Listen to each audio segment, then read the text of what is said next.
This is the mock speaking test for the International English Language Testing System conducted on September 30th, year 2025. The candidate is Bahar Dawudi and the examiner is Amin Muhammad Itisam. Good morning, my name is Amin Muhammad Itisam. Can you tell me your full name, please? My name is Bahar Dawudi. All right, now in this first part, I'm going to ask you some questions about yourself. Let's talk about what you do.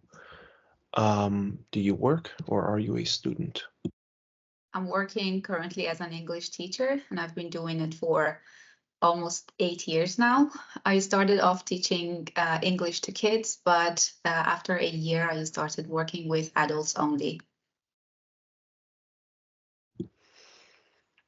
And how many hours do you spend working every week?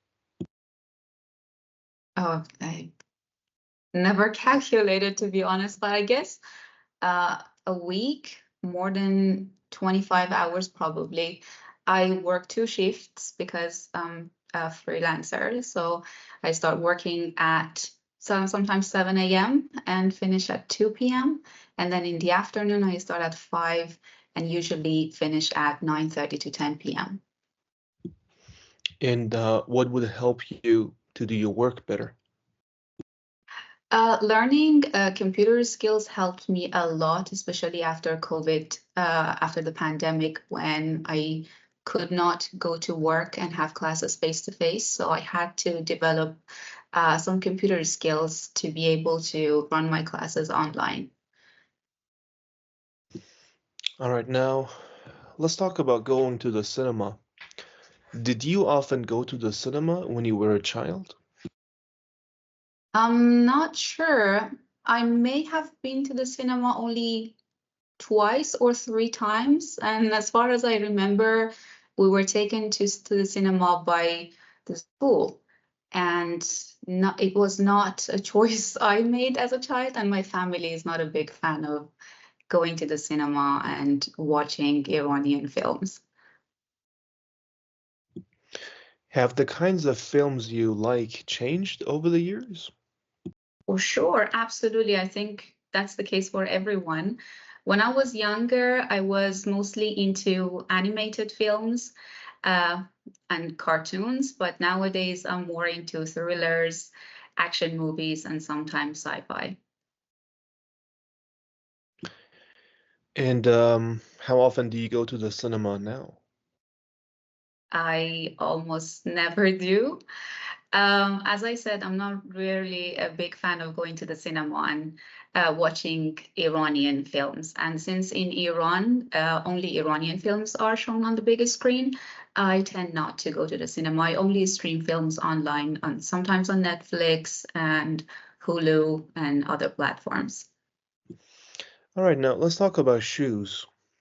Do you prefer shoes that are comfortable or shoes that are fashionable? That's a hard question to answer for me because I definitely want to choose shoes that match my outfit, but not at any cost. I would rather wear something that is both fashionable and comfortable at the same time. So sometimes sneakers that match the trend, or boots specifically that are timeless. So those are the options I usually go with. Otherwise, if it is just fashionable but uncomfortable, I wouldn't go for it because I spend a lot of time standing and walking, so I'd rather wear something that is comfortable. Do you have a favorite pair of shoes? I think I do. Yeah, I bought a pair of ankle boots when I was on a trip in Turkey. They are leather ankle boots, and I really like them. They're very fashionable and timeless. So I think those are my favorite. And have you ever bought any shoes on the internet?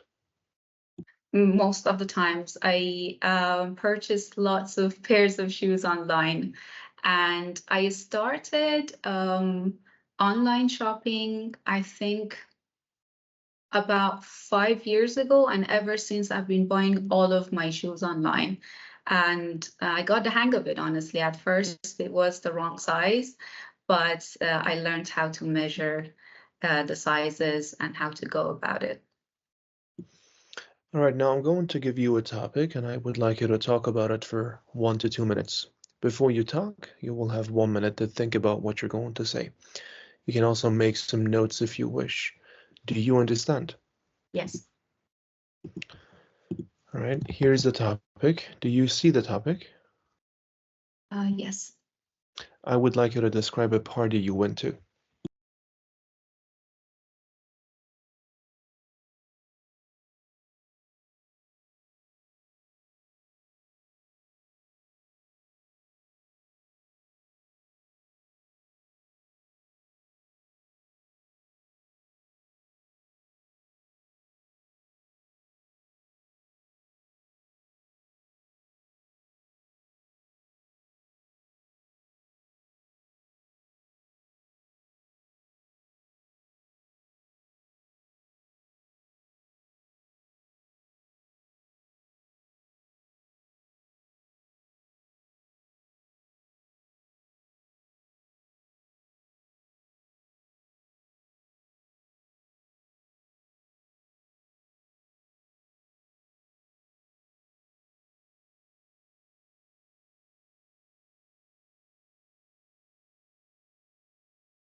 All right, now 1 to 2 minutes for this, so don't worry if I stop you. I will tell you when the time is up. Can you start speaking now, please? Okay. I'm not a real party animal and I rarely go to parties, but there was one particular party that I was looking forward to last year in October. And a friend of mine, a very close friend of mine, had won the lottery earlier that year, and she was due to leave the month later. So her family and I decided to organize a surprise party, a farewell party for her. We invited a couple of her close friends and family members, some relatives that I already knew and had very close relationship with.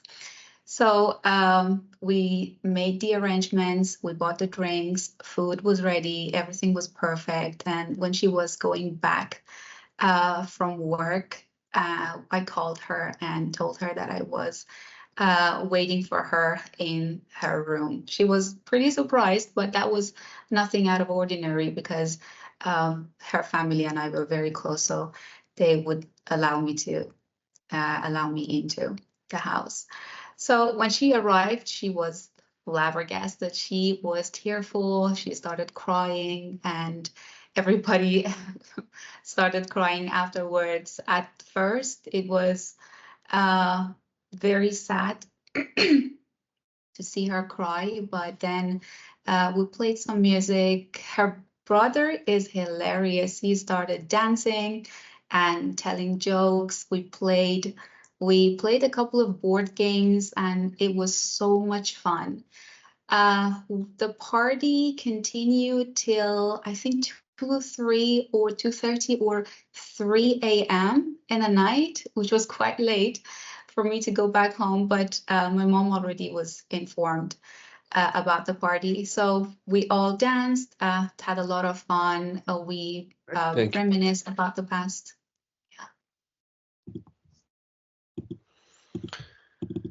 Okay. And do you think you will go to more parties in the future? I would like to, if I have the time. Yeah, why not? I Okay. would like to get together with All right. people. We have been talking about a party you went to, and now I'm going to ask you 1 or 2 more general questions related to this. Let's talk about family parties in general. Um, what are the main reasons for family parties in your country? I think family members mostly get together on public holidays or special occasions like a member's birthday or anniversary. At least in my family, that's the case. But I think it's true everywhere around the world. People tend to get together and share the good time together. And do you think there were more family celebrations in the past than today? I'm not quite sure, but yeah, I guess so. Since many people are busier, a lot busier than before, people do not get the chance to arrange a certain time to get together and meet up with their relatives or friends. In the past, people tended to work less than right now, so they may have been celebrating or meeting each other more often than they do now. Okay. Do you think families spend too much money on special events, like weddings?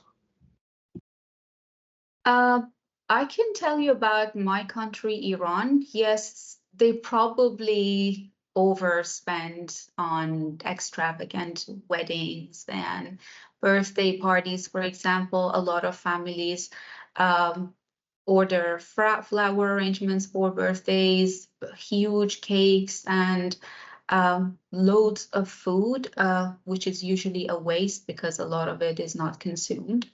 And I'm not sure if that's a good thing, really. But that's what's happening. It's all the rage. Everybody's just doing it. It's the case of keeping up with the Joneses nowadays. All right, now let's talk about international events. Um, do you think hosting an international event is worth the money and effort invested? I think it is. It first of all, it helps the country's reputation worldwide. It can also contribute to more tourism and the income that a country can gain through tourism because it's a way of introducing your country to other nations and nationalities. So, yeah, I think it's a good investment for the country to host a national ceremony or events like the Olympics and other games.